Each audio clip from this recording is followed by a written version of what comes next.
புதுச்சேரி லாஸ்பேட்டையில் துப்புரவு வேலை செய்யும் மூதாட்டியின் செயினை பறித்து சென்ற வாலிபரை போலீசார் கைது செய்துள்ளனர். புதுச்சேரி கருவடிக்குப்பம் பழைய பள்ளிக்கூட வீதியைச் சேர்ந்தவர் 57 வயதான மூதாட்டி அஞ்சலை. கணவர் இறந்து விட்டதால் அஞ்சலை தூய்மை பணியாளர் வேலை செய்து வருகிறார். இதனிடையே நேற்று காலை கருவடிக்குப்பம் மங்காளம்மன் கோவிலில் தூய்மை பணியினை முடித்துக் கொண்டு மதியம் 1 மணி அளவில் வீட்டிற்கு நடந்து சென்று கொண்டிருந்தார். அப்போது பைக்கில் வேகமாக வந்த 27 வயது மதிக்கத்தக்க ஆண் நபர் அஞ்சலை கழுத்தில் அணிந்திருந்த 3 சவரன் தங்க சங்கிலியை பறித்துள்ளார். இதனால் அதிர்ச்சியடைந்த அஞ்சலை கூச்சலிடவே அக்கம் பக்கத்தில் இருந்தவர்கள் அந்த வாலிபரை பிடிக்க துரத்தி சென்றனர். ஆனால் அவர்களிடம் இருந்து வழிபறி வாலிபர் தப்பிச் சென்றார்.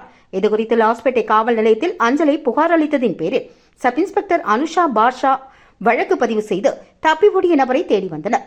மேலும் அந்த பகுதியில் இருந்த கண்காணிப்பு கேமராக்களை ஆய்வு மேற்கொண்டதில் அவர் புதுச்சேரி திருவள்ளூர் நகரை சேர்ந்த சிவ செல்வசுந்தரம் என்பது தெரியவந்தது.